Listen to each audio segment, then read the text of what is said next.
네, 그러면 강성욱 소장님과 함께 만나볼 오늘의 첫 번째 부동산, 지금부터 바로 좀 보도록 하겠습니다. 자, 오늘은요, 소장님과 함께 경매 물건의 좀 사례들을 분석해보는 시간 가져보도록 할 텐데, 첫 번째로 만나볼 지역은 수도권 중에서도 경기도로 가보겠습니다. 자, 경기도 성남시 중원구 금강동에 위치한 단독주택의 이야기를 좀 들어보도록 하죠. 자, 소장님 자세히 설명 부탁드립니다. 네, 알겠습니다. 경매 물건을 좀 말씀을 드리고 있는데요. 사실 이제 경매를 한 이유 자체는 어쨌든 이제 좋은 물건을 좀 저렴하게 구입할 수 있다, 이런 장점이 있겠고요. 그다음에 중요한 것이 사실은 이제 지역에 대한 현재적인 입지에 대한 분석과 그 미래에 대한 가치 분석이 이루어지면 더 좋을 것 같습니다.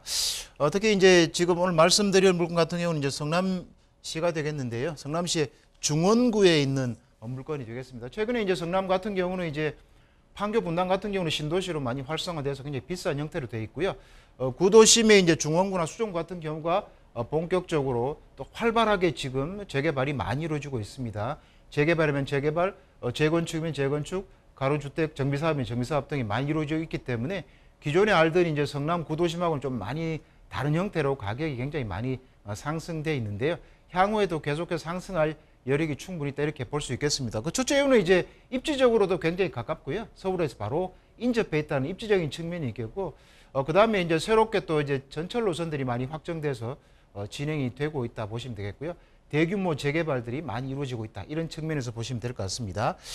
그래서 물건 조금 더 말씀을 드리면, 이건 이제 건물 전부와 토지 전부에 대한 물건이 되겠습니다. 이미 경매로 이루어진 물건이 되겠고요. 그 다음에 이제 면적 같은 경우는 건물 면적은 뭐 한 50평 정도 되겠고요. 특히 중요하죠. 이쪽 그 성남 구도심 같은 경우는 이제 재개발 가능성이나 그 인접지로 인해서 이제 가격이 상승할 수 있는지를 따져봐야 되는데요. 그 따져볼 때는 항상 대지 지분이 몇 평인가 굉장히 중요합니다. 전체로 보시면 95.5제곱미터 한 30평 가까이 된다고 말씀을 드릴 수 있겠고요. 감정가는 이제 6억 1천만 원에 이제 감정이 최초로 나 있는 상태로 되겠습니다.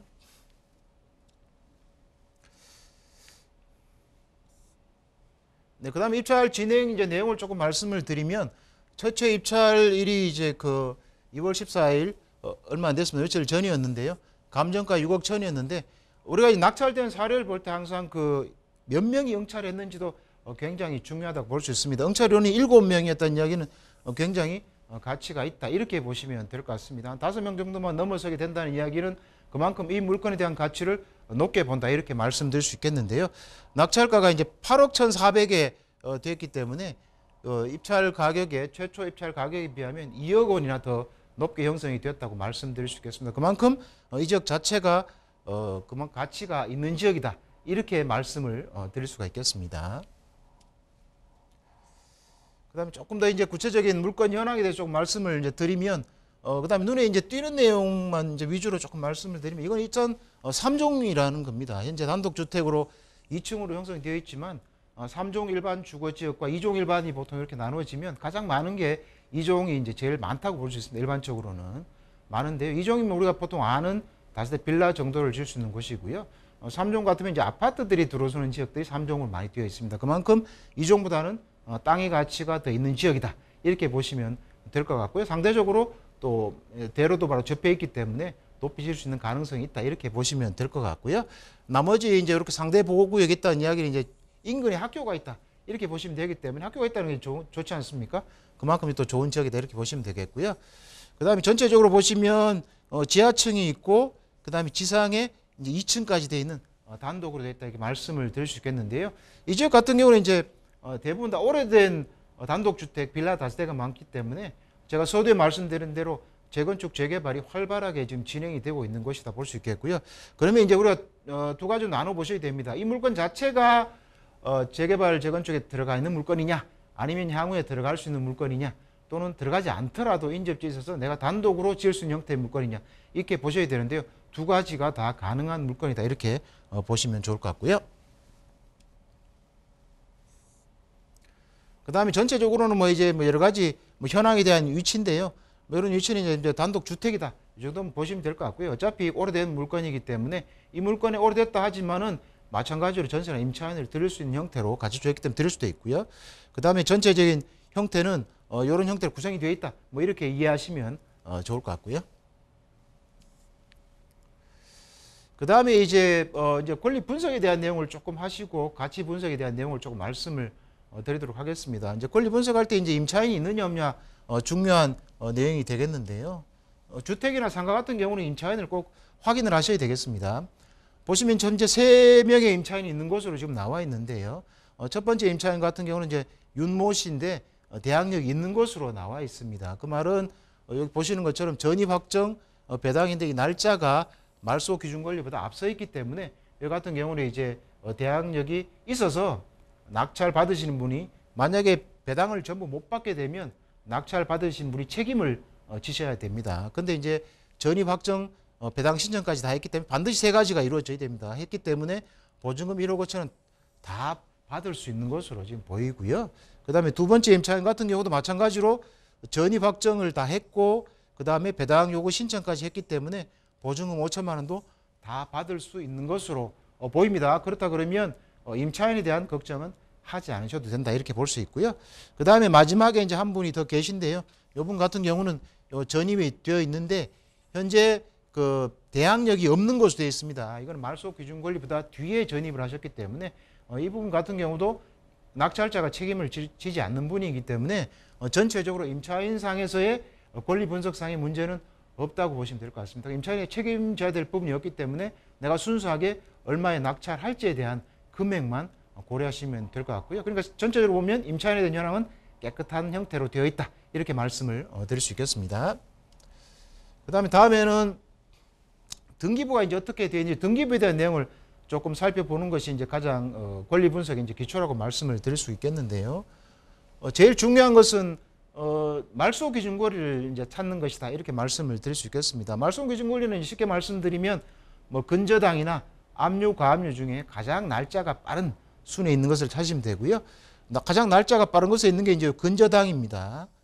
대부업체가 갖고 있는 근저당이라고 볼 수 있는데요. 근저당을 본인을 중심으로 해서 이 아랫부분은 다 말소가 된다고 보시면 될 것 같습니다. 특수한 권리라든가 뭐 가처분 이런 특수한 권리를 제외하고는 말소 기준 권리보다 늦은 날짜에 있는 권리들은 다 말소된다고 보신다고 생각하면 여기 전세권이나 뭐 경매 신청한 채권들은 다 없어지기 때문에 이 물건 같은 경우는 전체적으로 보시면 권리 분석상에는 크게 문제가 전혀 없다 이렇게 보시면 될 것 같습니다. 거기에다 임차인도 마찬가지로 다 배당을 받아가거나 아니면 대항력이 없기 때문에 낙찰자가 책임질 부분이 없었기 때문에 전체적으로 보시면 이 물건은 기본적으로는 권리상의 하자는 없다 이렇게 보시면 되겠고요. 그에 따라서 편하게 입찰가만 선정하시게 되면 이 물건을 판별하는 데 좋으실 것 같고요. 그 다음에는 이제 가치에 대한 분석이 입지 분석이 필요할 거다 이렇게 생각이 됩니다. 네, 여기까지가 지금 이제 전체적인 제가 말씀드린 부분이 권리 분석상에 대한 내용과 물건 현황에 대한 전반적인 내용을 말씀을 드렸습니다. 자, 이렇게 입찰이 어떻게 진행이 됐는지 그리고 물건의 현황부터 해서 권리 분석까지 좀 상세히 도와드렸습니다.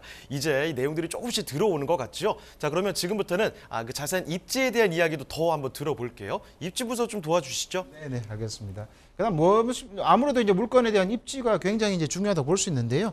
이 물건 같은 경우는 이제 보시는 것처럼 남한산성 8호선입니다. 남한산성 입구역 바로 있기 때문에 초역세권이라고 말씀을 드릴 수 있는데요. 그다음에 위례 입지를 조금 보시게 되면 위례 신사선과 이제 그 위례 신사선에서 위례에서 3동선으로 확장이 되는데 이 남한 산성역이 이제 더블 역세권이 이제 되게 됩니다.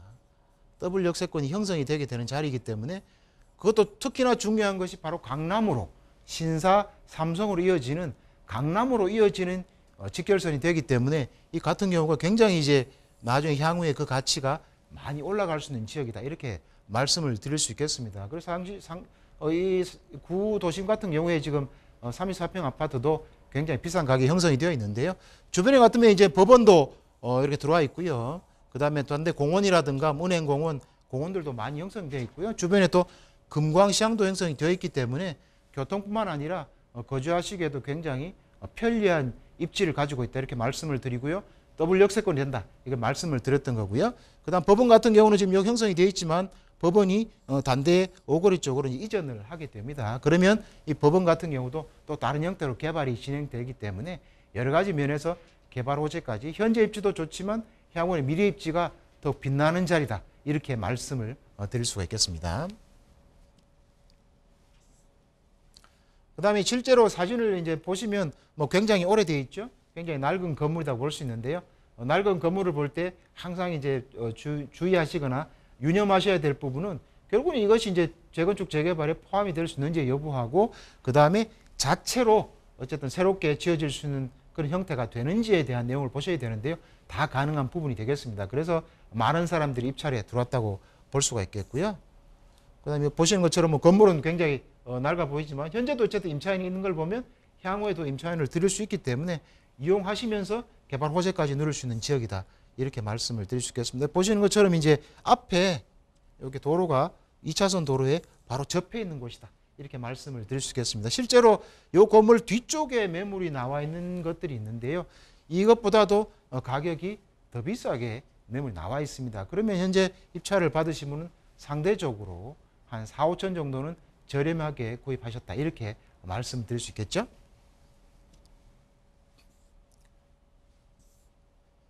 네, 그다음에 주변에 이제 유사 사례들이 있는데요.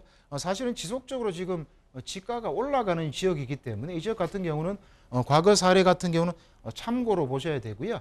더 중요한 부분은 현재에 대한 주변의 매물이나 가격대들을 보시고 향후에 개발 호재들을 많이 보실 필요가 있겠습니다. 전반적으로 보시면 뭐 30평에서 한 50평 규모대로 되어 있으면서 가격대가 한 7억 정도 또는 6억에서 7억 정도 되어 있는데 현재 아까 말씀드린 것처럼 나와 있는 매물 같은 경우가 지금 8억이 지금 넘게 한 3, 4천 입지가 2차선 대로에 붙어 있지 않은 뒤 후면 도로에 붙어 있지만 8억 한 3, 4천에 나와 있기 때문에 한 8억 초반이라든가 아니면 7억대 중반 후반에 받으셨으면 실제 우리가 나와 있는 물건에 대한 가격보다도 최소한 5천에서 1억은 저렴하게 받을 수 있는 물건이었다. 이렇게 말씀드릴 수 있겠고요.